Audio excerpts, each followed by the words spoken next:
이런 측면에서 보면은 사실 가문의 힘과 뭐 그걸로 시작을 한 거잖아요. 그래서 법무장관을 자기 동생을 임명했다는 거는 역관주의에 아주 어떻게 보면은 이거는 정말 해서는 안 되는 거 아닌가라는 생각이 들 정도거든요. 그러니까 JFK랑 RFK니까 역사에 딱 한 번 가능했을 것 같은 그런 사건인 거는 뭐 맞습니다. 그게 이제 RFK를 설명하는 중요한 대목인 것 같아요. 자기한테 적대적인 사람들을 직접 만나가지고 그 사람들한테 잘 보이려고 하는 게 아니라 자기가 갖고 있는 생각 다 말하는데 사람들이 거기서 생각이 바뀌는 거죠. 비행기에 그 케네디 지지자들이 이렇게 타서 이렇게 뭐 이렇게 하는 분위기 같은 걸 묘사하는 것도 저걸 실제로 봤을까? 묘사가 굉장히 서사적이고 문학적이고요. 맞아요. 네, 소설 보는 것 같아요. 혹시라도 내가 이게 잘못 번역한 거 아닌가 해가지고 이제 뒤져보게 될 일들이 많잖아요. 그 바람에 이제 많이 배웠죠. 읽고 나가지고 가장 많이 뭐랄까 이게 지적으로 얻은 게 많다고 느껴진 책이었고 덕분에 여기저기서 이렇게 글 쓸 때 많이 인용을 하게 되죠. 로버트 케네디가 정치인이란 어떤 존재여야 되는지를 잘 보여준 사람이라고 생각을 해요. 그래서 이 사람을 그렇게 많은 사람들이 기억을 하고 죽어서 그 시신을 운구하는 열차가 이제 뉴욕에서 DC로 향할 때 그렇게 사람들이 나와서 통곡하고 그 기찻길 주변에 나와서 추도를 할 정도로 했다라고 생각을 하는데 그런 거죠. 그러니까 정치에 있어서 이제 뭐가 제일 중요하냐, 정치를 하는데 뭐가 제일 중요하고 정치인이 어떤 존재여야 되는데는 이제 여러 가지 설명이 있을 텐데 그러니까 정치인이 누구를 대표해야 되냐, 어떤 대의 명분을 위해 싸워야 되느냐를 굉장히 그 부분을 극적으로 보여주는 정치이거든요.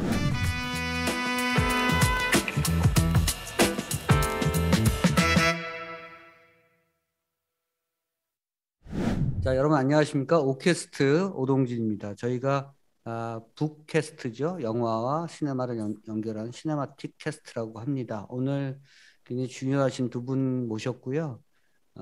사실은 중요한 시기이고 그래서 이 책을 골랐습니다. 서스틴 클라크가 쓴 라스트 캠페인이고요. 우리 워싱턴에 계시는 박상현 선생님께서 번역을 하셨습니다. 워싱턴 맞죠? 아니요, 저는 이제 그 로드아일랜드에 있습니다. 그렇군요. 계속 왔다 갔다 해서 그런데 예, 지금 로드아일랜드에 살고 있습니다.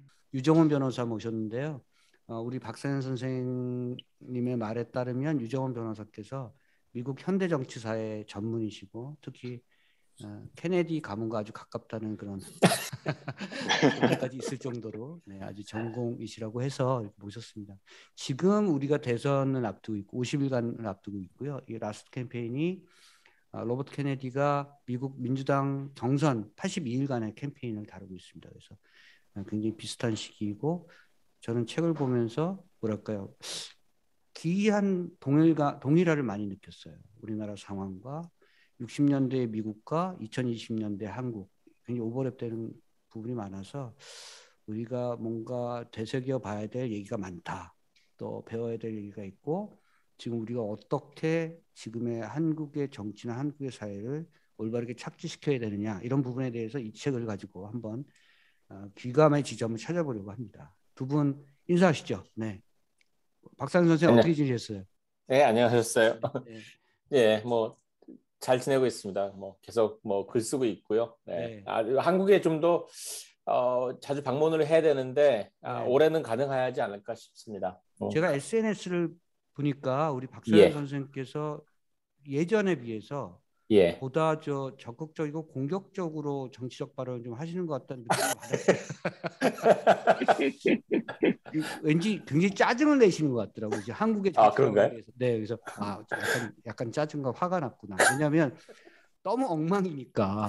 그래서 충분히 그러실 수 있다고 생각하고 발언의 강도를 높이신 건 맞죠? 네, 아니 예전보다 더 뉴스를 많이 읽게 되니까 자연스럽게 그렇게 되는 것 같아요.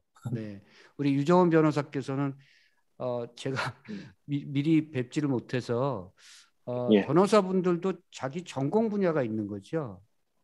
예, 그렇습니다. 뭐 예컨대 기업이든 뭐 세무와 관련된 것이든 뭐 이혼 전문 변호사도 계신 것 같고요. 네. 예. 어떤 쪽이십니까?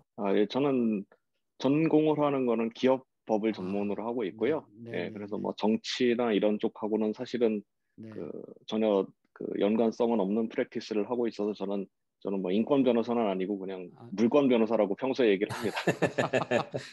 일단 그 케네디 가문에 대해서 지금 잘 모르는 그 젊은 세대들에게 간략하게 좀 소개를 좀 해줘야 될 것 같아요. 다큐멘터리 보면 존 F 케네디, 로버트 케네디 아버지가 보스턴 시장까지 하셨고 이 케네디 가문이 재계와 정계와 굉장히 날줄시줄로 얽혀 있는 가문이다, 명문 가문이다 이렇게 얘기하는데 대략 유정원 변호사께서 잘 아시고 계실 것 같아서 이 케네디가 이 케네디 가문 자식도 굉장히 많았고 간략하게 좀 한번 소개를 좀 해주시죠. 네.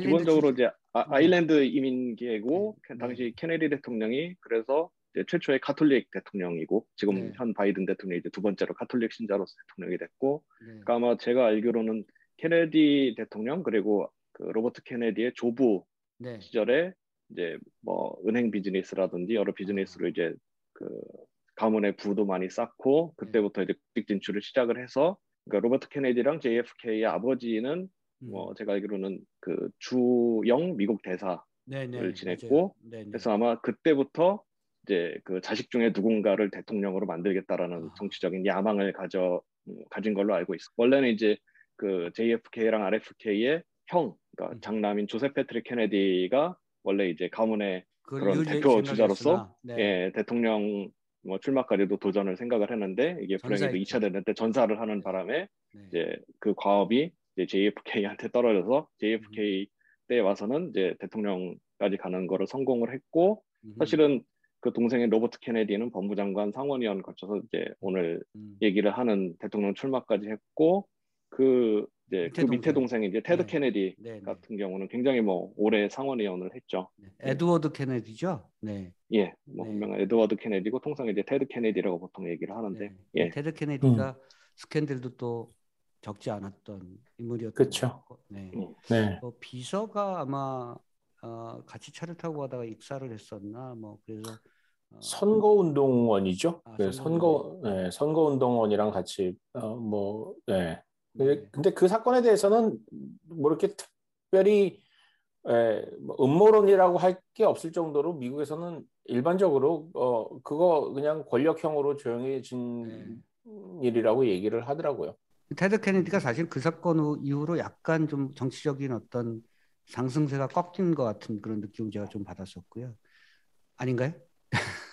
근데 나중에 그쵸. 그랬다가 근데 뭐 어차피 뭐 매사추세츠라는 데가 케네디의 안방이다 보니까 그 다음엔 계속 나이가 들어서는 뭐 당내 중진의 역할을 했고, 사실 뭐 오바마 정권 탄생시키는데 또 굉장한 중요한 몫을 했잖아요. 그래서 어쨌든 케네디 가문이 그렇게 저렇게 따지면 형인 조셉부터 시작해서 60년 동안 사실 미국 현대 정치사에 앞에 있거나 뒤에 있거나 늘 역할을 했었다 이렇게 볼 수가 있는 거죠. 테드 케네디까지 따지면 존 F 케네디와 로버트 케네디의 정치적 이데올로기의 차이가 좀 있었나요? 아니면 두 형제를 똑같은 그 계보의 정치가로 봐도 무방한가요? 로버트 케네디가 책을 보면 조금 더 급진적으로 평가를 받았던 것 같거든요. 네.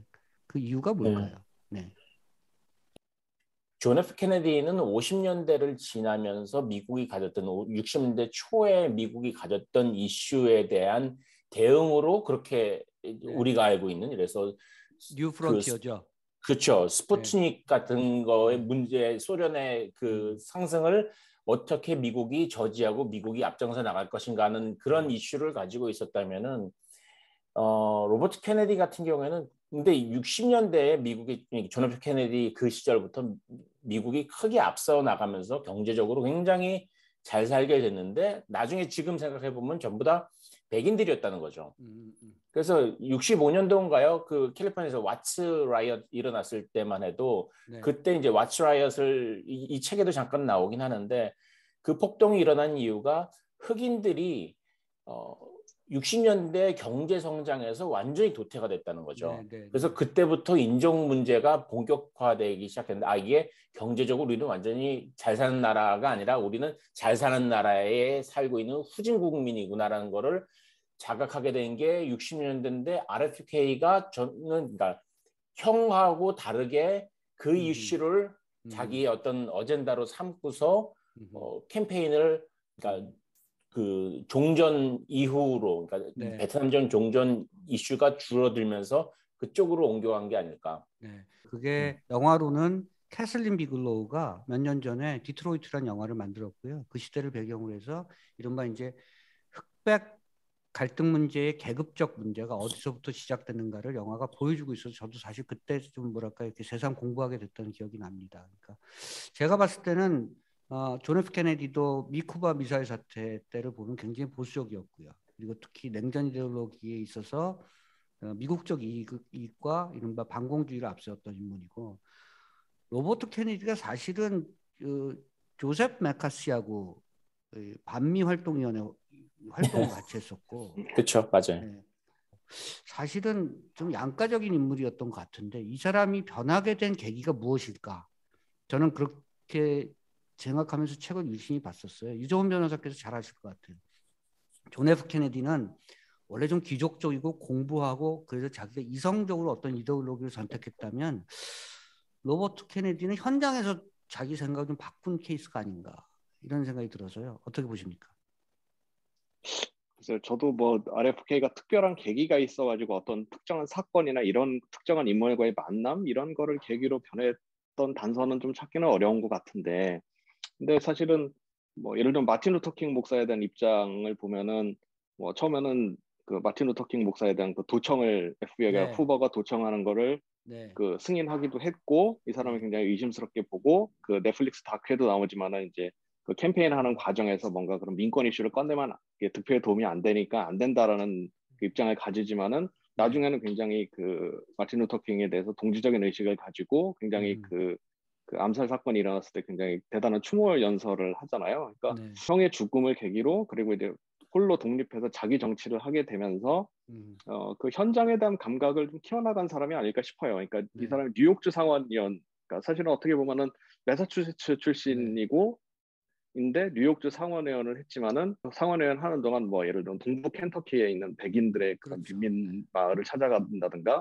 아이, 미시시피 델타에 있는 흑인들 빈민가를 찾아간다든가 아메리카 원주민 보호구역을 찾아간다든가 이제 그런 현장을 보면서 사람이 변한 것 같고 또 다른 한편으로 이제 뭔가 굉장히 이제 귀족적인 가문 출신인데 그런 걸 보면서 자기는 세상을 이렇게 넓게 돌아다니면서 뭐 가문의 부도 있고 상원이라는 지위도 있고 아직도 많은 사람들이 이거를 모르고 있다라는 생각을 그래서 본인이 선거나 공직 출마를 통해서 이거를 좀 알려야 되겠다라는 의식을 많이 가졌던 것 같아요. 그래서 실제로 굉장히 그 캠페인 하는 거, 그러니까 선거 유세를 나가면은 입에 발린 말도 해야 되고 뻔한 행동들도 해야 되지만 그거를 열심히 하다 보면은 이제 이 책을 보면 어떤 기자를 만나서 그거를 한 2, 3일 하다 보면은 그래도 유권자를 만나서 자기가 본 현장, 그렇지만 유권자들은 아직 잘 모르는 모르는 현장을 이 현장. 사람들을 전달하고 설득할 수 있다는 얘기를 하거든요. 음, 그래서 아마 그런 걸 보면서 이 사람이 변하지 않았나, 음. 변하고 그런 거를 해결해야 되겠다는 문제의식을 가지지 않았나 생각을 합니다.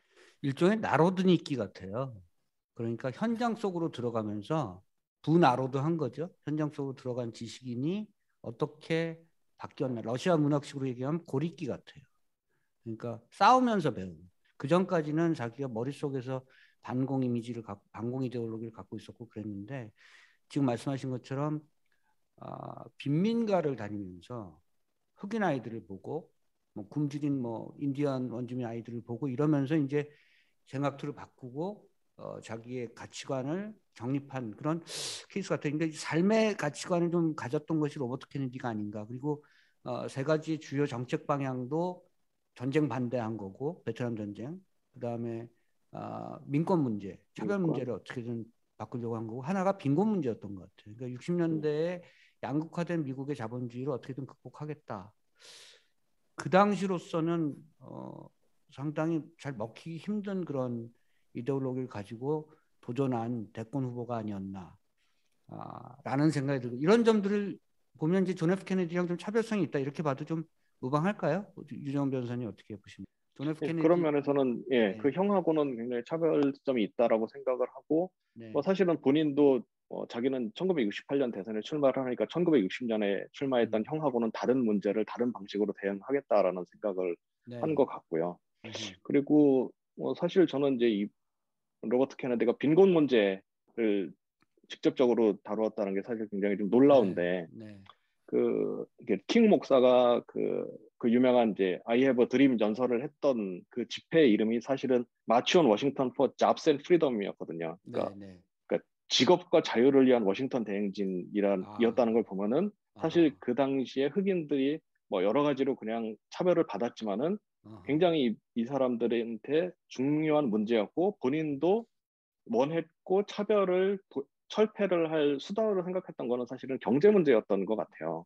그리고 이제 킹 목사도 민권법이 성립하고 투표법이 성립한 이후의 연설들을 보면은 사실은 굉장히 경제적 문제, 빈곤 네. 문제, 구조적 문제에 집중을 하는데 음흠. 저는 이제 뭐 케네디가 반전 문제는 뭐 케네디만 지적한 게 아니고 그때 대선에 출마했던 유진 베카시도 사실은 이제 네. 반전 존슨 대통령에 반대하는 입장에서는 내세울 수 있는 주제인데 저는 이 사람이 빈곤 문제를 굉장히 그 캠페인의 중심적으로 내세웠다는 게 어떻게 보면은 JFK나 다른 정치인하고 굉장히 다르다. 차별점을 네. 가지는 지점이 아닌가 생각을 합니다. 어쨌든 민주당 내에 랜든 존슨 그리고 그 존슨의 부통령이었던 휴버트 험프리 그리고 아까 얼핏 말씀하셨습니다만 민주당 내에 가장 뭐랄까 도전적인 그런 후보 중에 한 명이 유진 맥카시였던 것 같고요. 네. 그리고 이 로버트 케네디 등등 민주당 내의 당내 역학관계가 어떻게 지금 전개됐었는가를 잠깐 살펴보는 것도 좀 필요한 것 같아서 린든 B 존슨과 로버트 케네디는 왜 그렇게 서로 싫어했나요? 이종훈 변호사님. 우리 예전에 얼마 전에 이재명 캠프관이 그렇게 싫어하는 것만큼 싫어하는 것 같더라고요. 네. 린든 B 존슨은 로버트 케네디가 말 한마디 하는 것조차도 싫어하더라고요. 그 역학관계가 어떻나요? 존슨과 험프리와 뭐 이 등등 메카시와 뭐 로버트 케네디와 이 당내 그 세력 분포가 처음에는 로버트 케네디가 굉장히 열세 아니었나요? 그 기본 틀은 그러니까 저는 존슨 대통령하고 그 케네디 사이가 예전에 그 갈등의 씨앗에 대해서 저도 들은 기억이 있는데 여기 잠깐 네. 언급이 책에 언급이 나오기도 하는 것 같고 근데 기본적으로 둘이 일단 출신도 달랐고 네. 린든 B 존슨의 성격이 또 굉장히 뭐랄까 그 포악한 수준의 거의 깡패 수준의 유명하잖아요 항상. 욕을 엄청 하더라고요. 예, 욕을 굉장히 많이 하고 그 보스 기질이 있고 키도 크고 이런 사람이었는데 근데 뭐 어쨌든 그 당시만 해도 지금은 그렇지는 않지만은 예전에 웨스트윙 네. 그 드라마 볼 때도 잠깐 나오긴 하는데 그 부통령하고 그 대통령 사이의 관계가 그다지 좋은 그러니까 러닝메이트가 되기는 하지만은 사실은 굉장히 서로 사이가 안 좋은 사람들이 같이 붙어 있는 경우가 네. 굉장히 많았고 과거에는 아예 당이 다른 그 후보가 정부통령 하기도 했었잖아요. 그렇기 때문에 그러니까 그런 상황에 있었던 전통에 저는 있다고 생각을 하고 린든 B 존슨이 자기가 베트남전에 참전을 결정한 건 아닌데 그걸 계속해서 끌고 가는 과정에서 욕을 먹고 있는데 그 부분이 두드러져 가지고 그걸 그 유진 맥카티가 그쵸 이거 반전 이슈가 되면은 반전 이슈로 가져오면 당내에서 린든 B 존슨을 이길 수 있겠다 싶어가지고 근데 지금 생각하면은 그 현직 대통령의 그 재선을 막는 거를 같은 당에서 나와서 막는다는 거는 쉬운 일이 아니잖아요. 그거를 유진 맥카시가 한 거죠. 이 재선에 도전을 하게 되면은 베트남전이 계속해서 일어나는구나. 그래서 욕을 먹을 걸 각오를 하고 유진 맥카시가 경선에 도전을 한 거죠. 거기서 이기지는 않았는데 굉장히 비등비등하게까지 가는 바람에 이거 밀리겠는데라고 하는 순간에 그때 이제 로버트 케네디가 이거 될 것 같다 생각해서 이제 표를 던진 거죠. 그래서 이제 기회주의자라는 말을 듣게 된 거고 사실 그건 사실인 것 같아요. 그 욕은 먹는 거를 뭐라고 왜냐하면 자기가 먼저 나서가지고 욕 먹을 그걸 하지도 않고 남이 되는 걸 보고 이거 되겠는데 하고서 표를 내밀어서 사실 유진 메카시의 표를 이제 가져가려고 한 거였으니까 저는 그 대목에 대해서 뭐 옹호할 수는 없을 것 같아요. 유정훈 변호사님도 비슷하게 보시는 거죠? 예, 그렇습니다. 그 부분에 대해서는 뭐 기회주의적인 행태라고는 뭐 보이고, 근데 또 반대로 생각해보면 또 정치인한테 뭐 그렇게까지 그걸 기대하기는 어렵지 않을까. 자기가 뭐 그 선거전에서 이길 수 있는 찬스가 생기면은 출마한다는 건 뭐 정치인의 뭐 본성이고요. 사실 뭐 정신이 그런 또 로버트 찬스 로버트 케네디의 행적을 보면 사실 뭐 그 가문, 뭐 소위 말하면 그 공정성 뭐 이런 측면에서 보면은 사실 가문의 힘과 뭐 그걸로 시작을 한 거잖아요. 사실 법무장관이라는 거는 내각에서 가장 중립적이어야 되는 직위가 돼버렸는데 사실 그러니까 이번에도 이제 바이든 정부 출범하면서 법무장관이 취임하면서 하는 게 자기는 대통령의 변호사가 아니고 정부를 네. 대표하는 변호사다. 이제 이런 얘기를 하는데 사실은 다큐나 책에도 나오지만은 사실 법무장관을 자기 동생을 임명했다는 거는 사실 그 역관주의에 아주 어떻게 보면은 그 이거는 정말 해서는 안 되는 거 아닌가라는 아니, 생각이 들 정도거든요. 뭐 나이도 35살이었고 사실은 네. 뭐 경험이나 이런 걸로 봐서는 뭐 그러니까 JFK랑 RFK니까 역사에 딱 한 번 가능했을 것 같은 그런 네. 사건인 거는 뭐 맞습니다. 예. 네. 뭐 그리고 그런 거로 사실 출세했으니까요, 사실은. 그렇죠. 그 예. 미쿠바 미사일 사태도 같이 해결을 한 셈이기도 했고 예.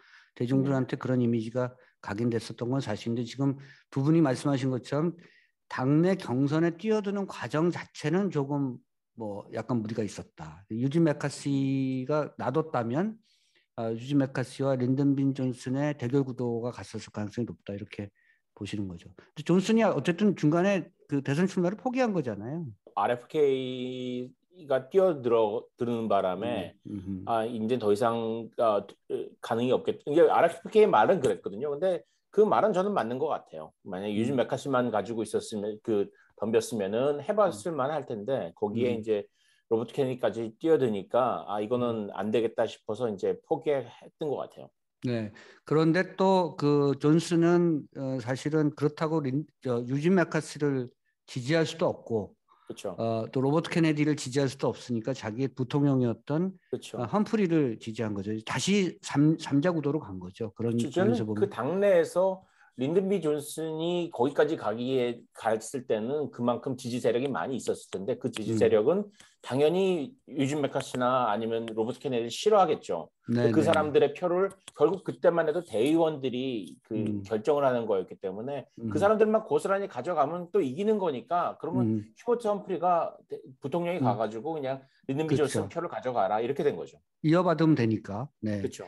늦게 뛰어들었고 당내 경선에 지금 말씀하신 것처럼 대중들에게 약간 기회주의적 뭐 정치 고관여층에게는 좀 기회주의적 이미지도 좀 갖고 있었고 또 한편으로는 또 급진주의자 이미지도 갖고 있었고 굉장히 불안한 후보일 수 있었는데 로버트 케네디가 결국 당내 경선에서 이기고 나서 사실은 그 직후에 사실 살해당한 거나 마찬가지인데 이기는 결과가 빚어진 것은 어디에 원인이 있다고 생각하십니까? 정확하게는 이기지는 못했죠. 이기지는 못했고 그 안 읽어보신 분들을 위해서 설명을 잠깐 드리면 네. 당내 경선으로 결정된 걸 가지고서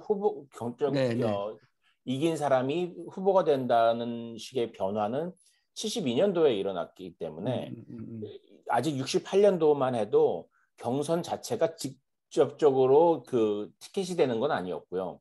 경선으로 해서 막 붐업이 되면은 네. 그걸 본 대의원들이 이제 하는 데일리 거죠. 시장 같은 이런 네. 큰 손들이 이제 그 대의원을 몰아줘가지고 이기는 건데 그 변수가 좀 남아 있는 거죠. 그렇게 그렇죠. 몰아줄. 근데 네네. 예, 사실상 캘리포니아를 가져가면은 그 이기는 걸로 친다는 그 당내 분위기가 다 있었던 거죠. 그래서 그 당시에 케네디가 캘리포니아를 이기는 순간에 사람들이 이거 게임 끝났다라고 생각을 한 거죠. 그렇기 때문에 사실 그 말씀은 맞아요. 그 이긴 거나 다름없는 상황이었는데 경선에서 이긴 거나 다름없는 상황에서 그때 이제 승리 연설을 하고 나서 이제 살해를 당한 거죠. 네, 호텔 뒤로 가다가 뭐 살해당했죠.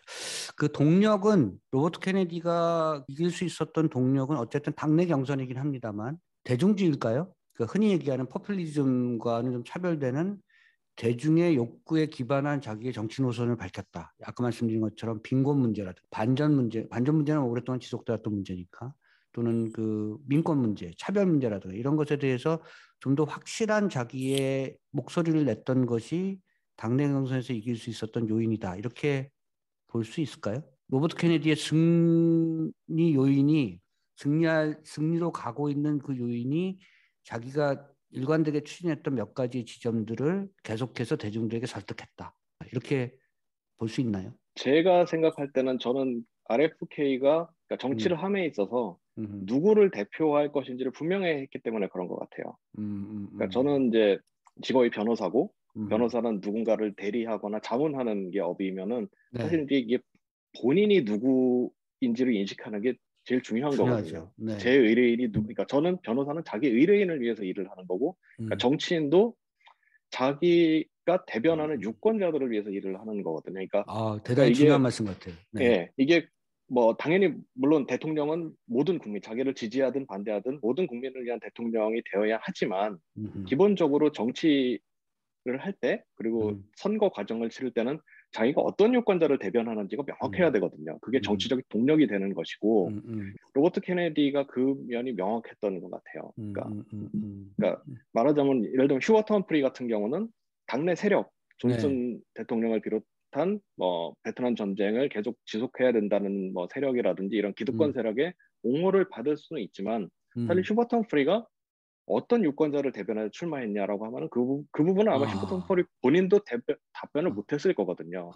하지만 로버트 케네디는 반전을 하는 진보적인 대학생이라든지 중층층들, 그 다음에 빈곤 문제를 호소하는 소수인종들, 뭐 흑인들, 라틴계, 뭐 수는 굉장히 적지만은 당시에는 이제 뭐 책에는 인디언이라는 과거의 표현을 쓰지만 아메리카 원주민들, 그러니까 본인이 어떤 유권자를 대변을 해서 어떤 정치를 하겠느냐가 굉장히 분명하기 때문에 그게 유권자들에게는 먹히고 지지율이 확산되는 현상이 나타나는 것이고, 그러니까 지금 말씀하신 것처럼 이제 그 후보들이 경선에 출마하면은 항상 조금씩 선거 전략을 바꾸잖아요. 근데 그거를 바꿀 수 있어요. 바꿀 수 있는데 그걸 바꿀 때 저는 뭐 제가 이제 느끼기에는 그렇게 바꾸더라도 본인이 대변하려고 하는 유권자, 그게 내지는 이해관계가 뭔지를 명확히 하는 정치인이 국민들 입장에서는 매력적으로 다가가고 결국은 그게 성공하는 정치인이 아닌가 뭐 그렇게 생각을 합니다. 오늘 토크의 주제 나왔습니다. 자기가 대변하는 뭐랄까 대중들 세력들을 정확히 해라. 그게 정치를 하는 사람들에게 있어 가장 중요한 부분이다가 지금 우리 유정원 변호사께서 말씀해 주신 이 얘기가 지금 한국의 정치판, 한국의 대선 기간에 보여줘야 될 모습인 것 같아요. 그게 우리가 지금 불분명한 게 아닌가. 박사연 선생님도 그렇게 생각하시죠? 우리가 그게 매우 불분명하다, 우리 후보들이. 네, 동의하고요. 그 유 변호사님 그 말씀에서 이제 좀 더 연장선상에서 제가 이 책에서 굉장히 재미있게, 뭐 다 책이 굉장히 재미있지만은 유난히 그 흥미진진하게 읽었던 부분이 이제 두 군데인데 그 지역으로 보면은 그 인디애나주에서 그 게리 인디애나주 게리라는 시에 가서 선거운동을 하는 장면이 나오고 뒷부분에 가서 이제 샌프란시스코에서 선거운동을 하는 장면이 나오는데 그 중간에 그 인디애나에서 그 특히 이제 게리 같이 그렇게 공업 지역 거기에 이제 아일랜드계하고 스코틀랜드 계열의 이민자 후손이죠. 그러니까 블루 컬러 노동자들이고 지금도 뭐 오하이오나 이런 쪽에 많이 있는 사람들인데 이 사람들이 그 흑인들에 대해서 굉장히 인종차별적인 태도를 갖고 있었고 블루 컬러이기 때문에 그 동부 엘리트에 대한 굉장히 반감이 있었는데 그 사람들한테 그 사람들을 설득시키는 장면이 나오거든요. 너무나, 그러니까 굉장히 극에서 극에 해당하는 사람인데, 딴 데 가서 흑인들의 인권을 막 주장하던 사람이 여기 와가지고 백인들을 어떻게 설득을 하지? 그런데 결국 거기서 승리를 하잖아요. 굉장히 큰 표를 얻어가지고 승리를 하는데, 거기 설득하는 장면하고, 나중에 샌프란시스코에 가서 이제 블랙 팬서들 있잖아요. 그 무장, 흑인 과격단체들, 그 사람들하고 만나서 싸워가면서 결국 그 사람들의 표를 가져오고 지지를 받는 장면이 저는 굉장히 그게 이제 RFK를 설명하는 중요한 대목인 것 같아요. 자기한테 적대적인 사람들을 직접 만나가지고 그 사람들한테 잘 보이려고 하는 게 아니라 자기가 갖고 있는 생각 다 말하는데 사람들이 거기서 생각이 바뀌는 거죠. 이런 게 저는 민주주의가 대의민주주의라는 것이 내가 국민들이 생각하는 것들을 그대로 갖고 와서 그 표에다가 그 자기가 정책에다 그냥 반영하는 게 아니라 국민들을 설득하는 과정도 있어야 되는 거잖아요. 근데 그 설득하는 과정이 아직까지도 많이 살아 있었던 시점 그게 마지막이 아니었을까. 그러니까 당신들이 틀렸어. 틀렸을 수도 있으니까 내 말 한번 좀 들어봐라고 얘기할 수 있는 정도의 대선 후보가 그 이후에 있었을까 싶어요. 무서워서 말 못하지. 대중들의 욕구만 따라가는 사람들 대부분 다 포퓰리스트라고 지금 비난하는데 다들 포퓰리스트로 지금 지내는 거잖아요. 그렇게 지금 말씀하신 것처럼 그럼에도 불구하고 이런 것들을 생각해야 되고 그래서 우리가 논쟁을 해서 당신이 설득당한다면 나를 따라와 달라라고 하는 자신감 있는 어떤 그런 태도가 있어야 되는 것 같은데. 그 미국에서 왜 정치인을 가르칠 때 이제 과거는 스테이츠먼이라고 그랬고 지금 이제 팔러티션이라고 하잖아요. 네네. 근데 그 스테이츠먼이라는 말이 이제 팔러티션으로 완전히 이렇게 대체되는 그 과정에서 교집합에 있는 사람이 마지막으로 있었던 사람이 로버트 케네디 아닐까 싶거든요. 말씀하신 그런 측면에서 나는 이게 아쉽지 않은데 내가 옳은 일을 하기 위해서 나온 사람이라는. 근데 나중에는 이제 전부 다 이제 직업을 하려고 그걸 하는 거죠. 근데 그 사이에서 변화하는 시점에서 아직까지도 스테이츠먼의 기질이 남아 있는 내가 옳은 일을 국가에 봉사를 하기 위해서 나왔다는 자세가 진짜로 남아 있었던 마지막 거의 정치인? 마지막. 네. 네. 그런 정치인을 부활을 시켜야 되는 게 이제 우리 한국 현실 정치에서도 이제 이런 게 있잖아요. 지금 조계종 사태 같은 거. 분명히 문제가 있다고 생각하지만 불교 쪽에 표를 의식해서 가서 사과를 하거나 타협을 하거나 이래야 되는 어떤 그런 모습. 이거 대중들이 알거든요, 사실은. 대중들이 알아요. 조계종의 스님들이 잘못하고 있는 거 대중들이 알아요. 그런데 불교의 표가 있다는 거겠죠. 이런 문제를 해결할 수 있는 정치인들을 지금 어쩌면 한국에서도 기대하고 있음에도 불구하고 그런 정치인들이 지금 없다. 이런 것들이 로버트 케네디를 보면서 이제 느꼈던 부분 중에 하나입니다. 이런 얘기 제가 잘 안 하는데요. 오케스트에서. 왜냐하면 오케스트 독자 확 떨어지거든요. 저는 사실은 이런 정치인들의 부활이 미국에서든 한국에서든 지금 있어야 된다는 생각을 하고 있어요. 로버트 케네디가 죽는 과정도 굉장히 드라마틱한데 뭐랄까 명확한 뭔가 이렇게 실체가 나온 것 같지 않아요. 시르안이 왜 죽였느냐. 갑자기 튀어나온 리하비 오스왈드는 여러 가지가 결합돼 있잖아요. 그 스스로도 사실은 소련도 갔다 왔고 이념적으로도 경도된 측면도 있었고 거기에 FBI가 개입했고 그렇게 또 맨추리안 캔디데이트처럼 음모가 만들어졌고 등등인데 시르안은 뚜렷한 명분을 찾기 좀 어렵거든요. 이 암살의 배경은 뭡니까? 로버트 케네디가 암살을 당할 수밖에 없었던 배경. 재판이나 이런 과정 자체는 사실은 정말 진실을 밝히지 못하고 그냥 유죄 판결로 끝난 측면이 있죠. 시르안의 유죄 판결로. 예. 그런데 본인 자체도 진실을 밝히지 않았고 얼마 전에 이제 그 시르안이 2021년에 가석방 심사를 받아서 5년마다 받는 가석방 심사를 받아서 살아 있어요? 네, 지금 살아 있어요. 지금 복역 중이고 종신형으로 복역 중이고 아하. 2021년에 가석방 심사를 받아서 그 퍼럴보드 그러니까 그 가석방 심사위에서는 그 석방을 권고를 최초로 했고요. 최초로 했고 케네디가의 유족들도 입장이 좀 갈렸고 근데 그걸 최종 결정할 수 있는 권한은 주지사한테 있는데 주지사가 얼마 전에 가석방을 거부를 했어요. 근데 그 가석방을 거부한 이유 중에 하나가 소위 말하면 아직 그 책임이나 진실을 밝히지 않고 있기 때문에 이 사람을 내보내기는 어렵다라고 한 게 판단의 근거 중에 하나였습니다. 78년, 88년, 98년, 2008년, 2018, 지금 54년째 살고 있군요. 55년. 네. 마지막 기회였다고 하더라고요. 이제 지난번 가석방 이번에 못 나왔으면 이제 끝난 거라고 이제 나오진 못할 거라고 얘기를 하더라고요. 아니 그러니까 이게 법정에서 또 실체를 못 가렸나요, 유 변호사님? 이제 넷플릭스 다큐에 보면은 이제 그게 굉장히 조금 더 자세하게 나오는데 본인은 이제 본인이 그 장소에 간 건 맞다. 총을 소지하고 있었던 것도 맞다. 근데 소지는 않았다. 본인이 그러니까 어떻게 쐈고 이런 거는 기억하지 안 못한다라는 식으로 이제 기록이 돼 있고요. 유죄 판결을 받긴 했는데 그건 범인이 범행 과정을 얘기할 때 흔히 하는 얘기죠. 자기가 어떻게 정신이 없어서 어떻게 쐈는지 기억이 안 난다 이런 거. 근데 저는 그러니까 제 의견인데 제가 이제 들은 바에 따르면은 그 말은 저는 맞는 것 같은데 이 사람이 정서적으로 굉장히 불안한 사람이었고 그리고 굉장히 과시욕이 있었다는 것도 있었고 그러니까 한마디로 그러니까 어떤 느낌을 받냐면은 스폰테니어스 컨버스천이라는 거 있잖아요. 자연 발화라고 해서 이제 방의 온도가 막 뜨거워지면은 불꽃이 직접 안 튀어도 이제 불이 붙는 거죠.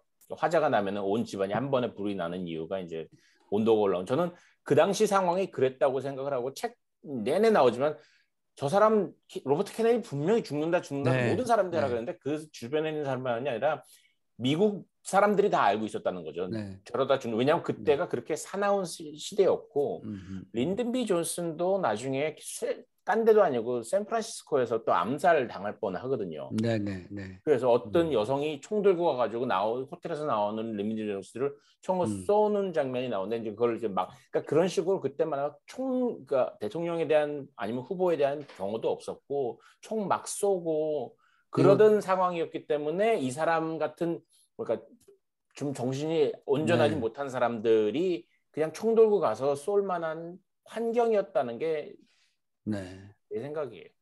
근데 그 미국 법에서는 대통령 후보로 저렇게 죽였는데 사형제도가 없어서 그런가요? 그 구형이 종신형이었네. 사형 선고를 받았는데요. 그 아하. 70년대 초반에 캘리포니아주가 사형을 폐지를 하면서 종신형으로 이제 이제 자동적으로 감형이 된 거죠. 아하.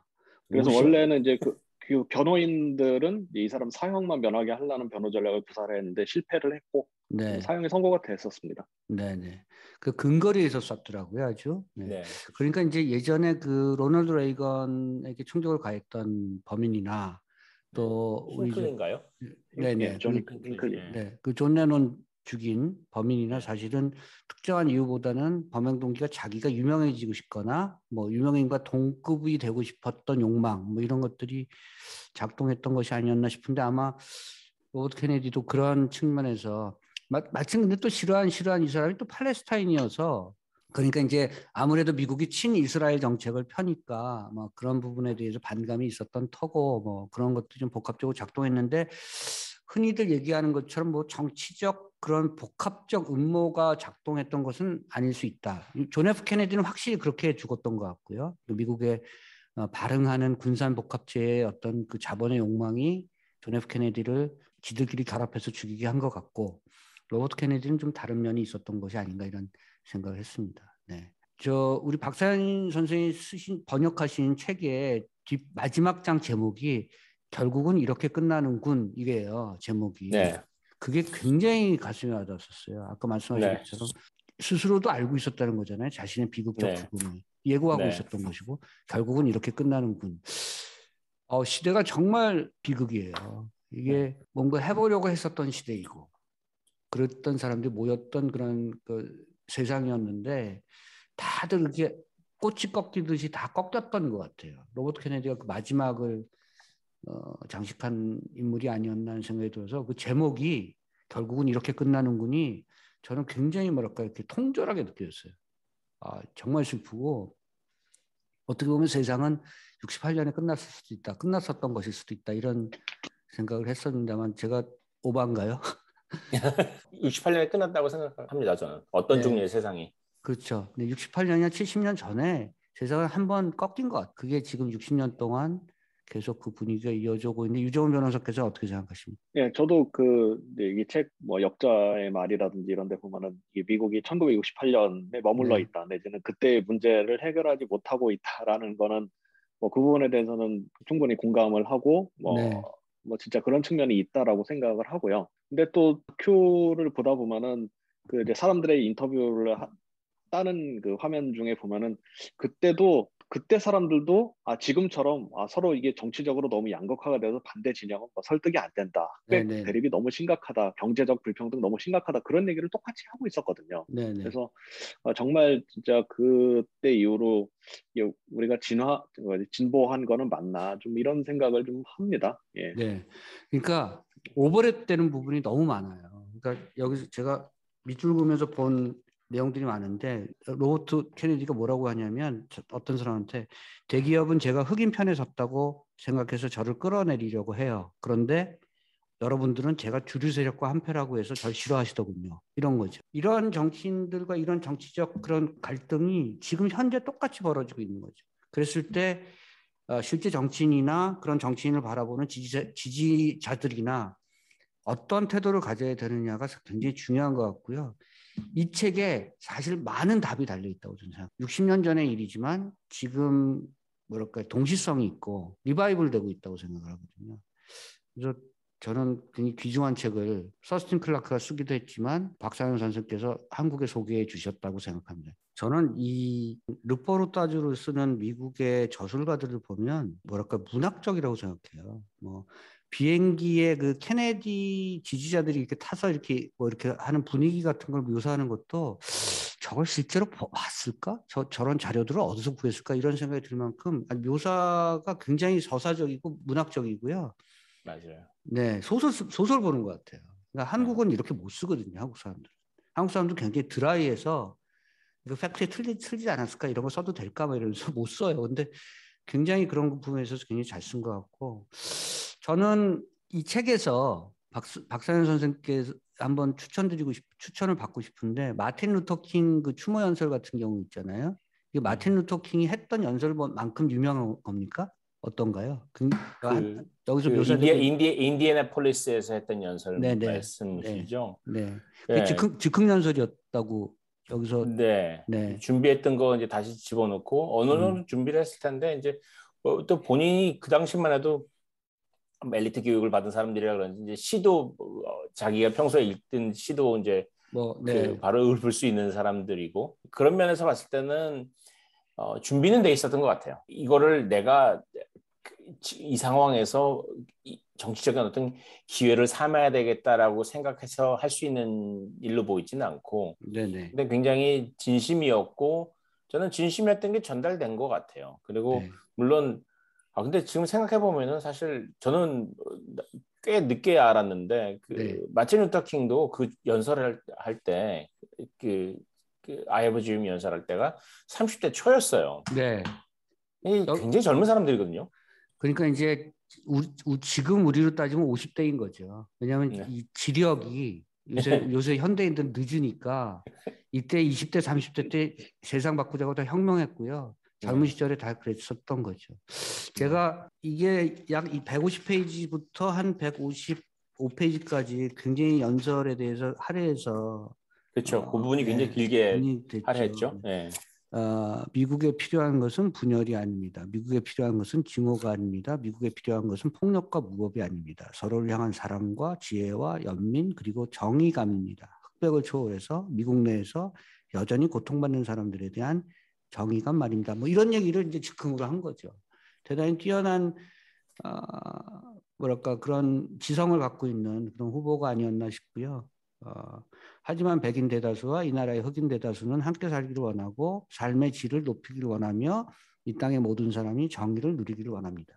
이거 뭐 젊은 세대들한테 이런 거 읽어주면 또 진부하고 또 재수 없고 뭐 이렇게 생각할지 모르겠습니다만 이런 얘기가 사실 새록새록 사람의 어떤 인생을 지배하기 마련이죠. 좋은 경구의 말은 사람들의 삶을 통제하고 지배합니다. 이제 로버트 케네디가 남긴 유산, 정치적 유산 이거 한번 좀 유정원 변호사께서 한번 정리해 주시면 어떨까요? 로버트 케네디는 네. 무엇을 남겼나? 네. 로버트 케네디가 정치인이란 어떤 존재여야 되는지를 잘 보여준 사람이라고 생각을 해요. 그래서 이 사람을 그렇게 많은 사람들이 기억을 하고, 그 사람이 죽어서 그 시신을 운구하는 열차가 이제 뉴욕에서 DC로 향할 때 그렇게 사람들이 나와서 통곡하고 그 기찻길 주변에 나와서 추도를 할 정도로 했다라고 생각을 하는데 그런 거죠. 그러니까 정치에 있어서 이제 뭐가 제일 중요하냐, 정치를 하는데 뭐가 제일 중요하고 정치인이 어떤 존재여야 되는데는 이제 여러 가지 설명이 있을 텐데, 그러니까 로버트 케네디는 아까 제가 말씀드린 대로 그러니까 정치인이 누구를 대표해야 되냐, 어떤 대의 명분을 위해 싸워야 되느냐를 굉장히 그 부분을 극적으로 보여주는 정치인이거든요. 그러니까 아까 그 마틴 루터 킹을 추모하는 연설을 했을 때도 사실 그게 굉장히 좋은 말을 많이 했는데 그게 사람들을 움직일 수 있었던 것 중에 하나는 굉장히 어떻게 보면은 이 사람만 가질 수 있는 개인적 요소가 있는 거거든요. 우리 형을 쏜 사람도 백인이었다라는 얘기를 하면서 사람들을 설득을 해나가는 그러니까 그런 개인적인 면모까지 포함해서 왜 정치인이 정치를 해야 되느라는 대의명분을 정말 되게 극적으로 보여주는 인물인 것 같아요. 그래서 아까 이제 그 왜 린든 존슨하고 사이가 안 좋았냐라는 질문을 하셨는데 사실은 린든 존슨은 어떻게 보면 굉장히 케네디하고는 정말 그 정치의 측면에서도 굉장히 극적으로 대립하는 캐릭터거든요. 그러니까 사실 린든 존슨은 그러니까 연방에, 그러니까 미국에 이제 선출직이 4개가 있는데, 연방의 선출직이 대통령, 부통령, 상원의원, 하원의원이 있는데, 그거를 다 했던 그 뭐 두 사람 중에 한 사람이고, 그러니까 네. 사실은 이 사람이 민권운동이나 투표권법 같은 걸 통과시킨 것은 당연히 마틴 루터 킹 같은 흑인들이 열심히 싸웠기 때문이지만, 사실은 린든 존슨 같은 그런 그 노회한, 어떻게 보면 네. 정치꾼의 정치력도 필요한 거거든요. 그러니까 네. 굉장히 보면은 그 상반되는 캐릭터를 대변을 하는데, 사람들이 여태까지도 기억을 하고 추모를 하고 아쉬워하는 거는 로버트 케네디라는 거죠. 그러니까 대통령이 후보조차 되지 못했음에도 불구하고. 네. 그래서 제가 이제 미국에 살 때 이제 워싱턴 DC 근처에 살았는데, 거기 보면 이제 법무부 청사 건물의 이름이 로버트 F 케네디 빌딩이에요.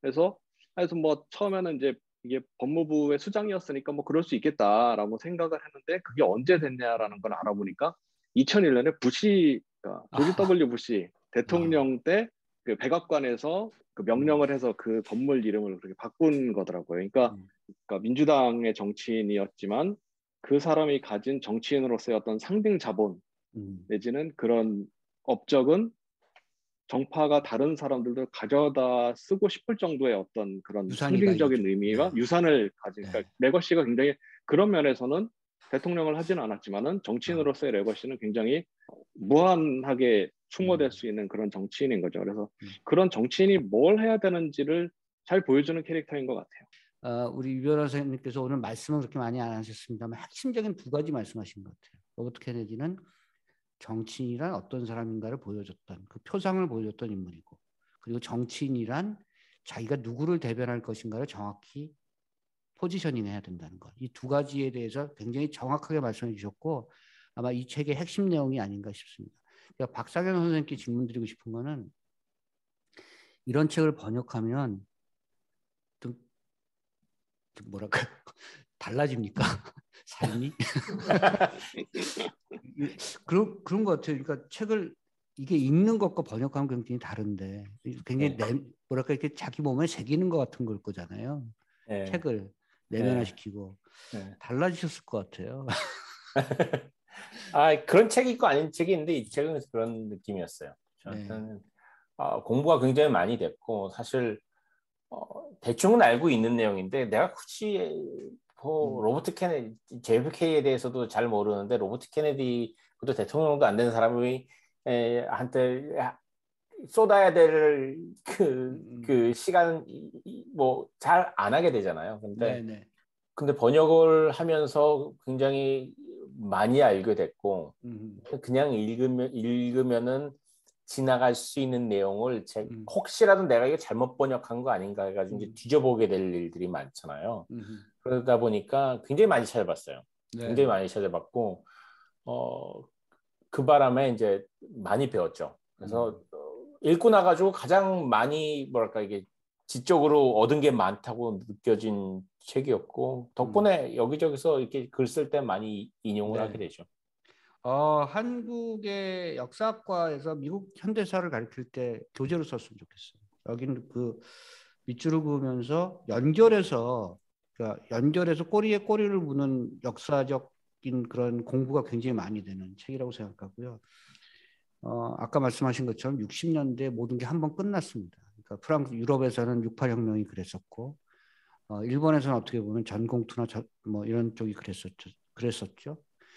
좌파의 본색이 끝났었던 시기이기도 하고, 뭔가 새롭게 시작하지 못했던 그런 시기이기도 했었기 때문에 그 마지막을 보여주는 한 인물에 대한 얘기여서 굉장히 중요한 책이고, 그런 책들을 번역하셨다고 생각됩니다. 2분께서 로버트 케네디 82일간의 이 선거 캠페인의 과정을 담은 이 내용을 참작하셔서 이것을 반면 교사로 삼아서 지금의 한국 정치에 하시고 싶은 고언이 있으시다면 한마디씩 하시고 정리하시죠.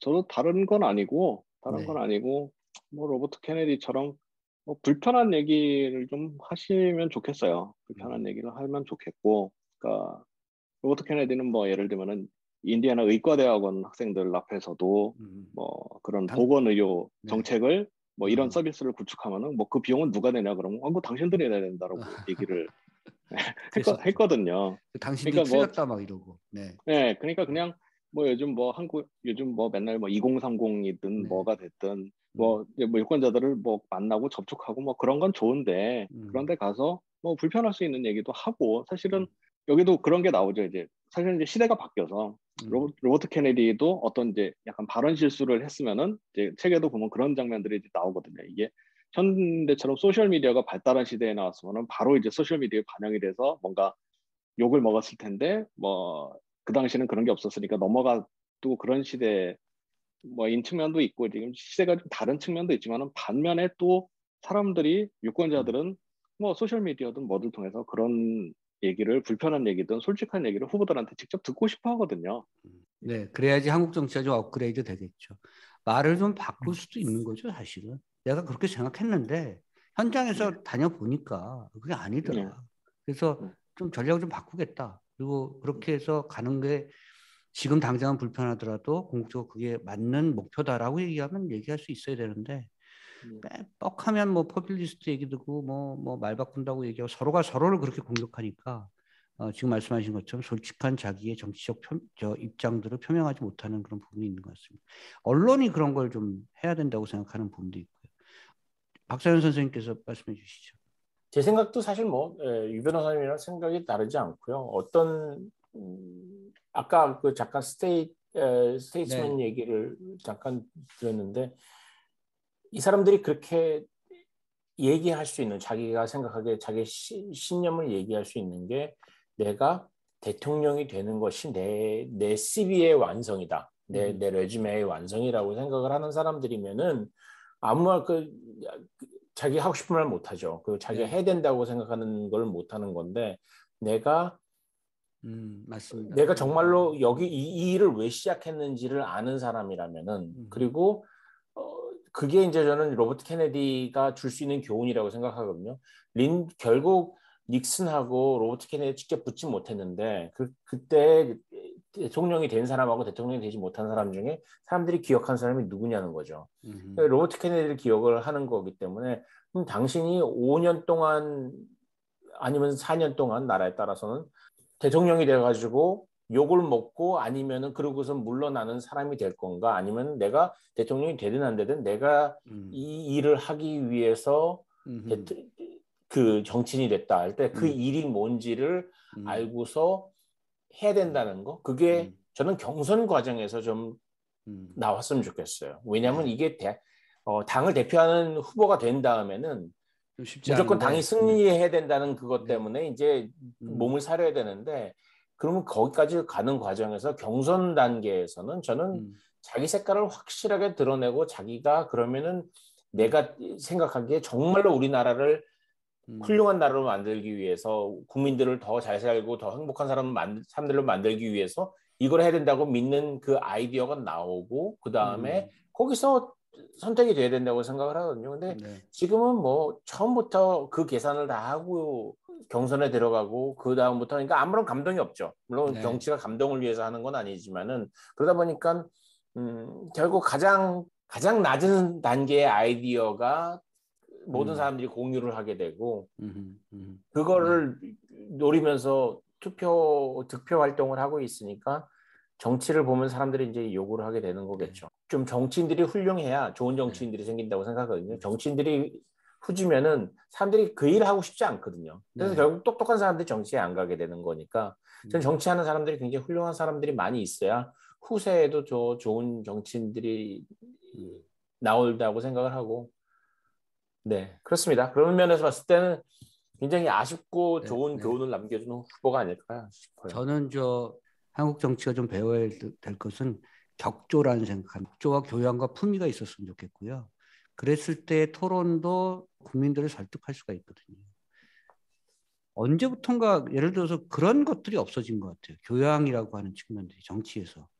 좀 한국은 특히 유교사였고 그 전통에서 선비기질 있고 그러지 않았나요? 그래서 이런 그런 걸 좀 지켰던 그런 측면이 있었는데 언제부터 이렇게 무식해졌는지 언제부터 무속신앙이 나오고 정치에 뭐 이런지 정말 한심에 극을 달린다고 저는 생각합니다만 많은 분들이 비지스 노래 매사추세츠 좋아하시거나 아니면 모르시는 분들도 있습니다만 그 우리 박상현 선생은 아실 거예요. 이 노래가 나온 이유가 어쨌든 JFK가 살해당하고 그들의 고향이 케네디가의 고향이 매사추세츠여서 그 얘기를 담고 있는 가사거든요. 그래서 어쨌든 존 F 케네디가 됐든 로버트 케네디가 됐든 케네디가의 정치적 비극이라고 하는 것이 미국 현대사에 굉장히 많은 부분에 영향을 미치고 있다. 아까 법무부 청사도 로버트 케네디 이름으로 돼 있듯이 대중노래, 대중음악 가사나 제목도 돼 있거든요. 그래서 그런 부분도 생각하시면서 1960년대 미국과 로버트 케네디를 한번 생각해 보시면 좋을 것 같고요. 저는 많은 분들에게 정말 제가 공개적으로 얘기했어요. 어떤 후보에게 이 책 좀 읽으라고. 당신 좀 이 책 좀 읽어라. 네, 어떤 후보에게 공개적으로 얘기하기도 했고요. 한 걸음에 하루 이틀 밤 좀 새시면 밤을 좀 시간을 좀 몇 시간 내시면 책을 읽으실 수 있을 것 같아서 라스트 캠페인을 꼭 권해드렸습니다. 그리고 넷플릭스의 4부작 다큐멘터리 로버트 우리가 사랑한 케네디 이것도 그 다큐멘터리는 특징이 책을 보시면 훨씬 이해가 빠르세요. 근데 그냥 다큐멘터리만 보면 저 사람이 왜 나오지? 뭐 이렇게 등등 저 사람이 누구지? 등등 이렇게 잘 구분이 안 가실 수가 있습니다. 그래서 같이 연동해서 보시면 좋을 것 같습니다. 우리 유정훈 변호사님을 이런 기회에 만나게 돼서 정말 반갑고 기쁘네요. 네. 예, 저도 오늘 불러주셔서 감사합니다. 현실 정치의 목소리를 좀 많이 내시면 한국이 좀 좋아지지 않을까 하는 생각이 듭니다만. 네. 아까 그런 말씀 있잖아요. 정치인은 자기가 대변하는 사람이 누구인지를 정확하게 해야 된다. 이건 진짜 중요한 얘기거든요. 네. 오늘 좋은 말씀 정말 감사드리고요. 박상현 선생님께서는 늘 요즘 아주 주옥 같은 그런 그 말과 글의 펀치를 한국 사회에 날려주시고 있다고 생각하고 앞으로도 많은 활동 뭐 기대하고요. 들어오신다고요 한번? 예, 한국에? 뭐 네. 봄에는 한번 네. 찾아뵙겠습니다. 선거 때 들어오시는 거죠, 그러니까? 무관하고요. 네, 상황이 나아져서 자가격리가 풀려야 될 텐데. 글쎄 말이에요. 그게 핵심입니다. 자가격리가 예. 5일로 줄긴 했어요, 현재. 아, 그래요? 열흘에서 5일로 줄었으니까 좀 견디실만 하고요. 들어오시면 좀 피곤하시잖아요, 시차 때문에. 한 이틀 쉬시는 것도 괜찮아요. 네, 빨리 들어오셨으면 좋겠습니다. 한국이 오늘의 토크로 단 1cm만이라도 더 좋아지는 사회가 되기를 진심으로 희망합니다. 네. 감사합니다. 네, 고맙습니다. 감사합니다. 네, 고맙습니다. 예, 감사합니다. 고맙습니다. 네. 수고 많으셨습니다. 네.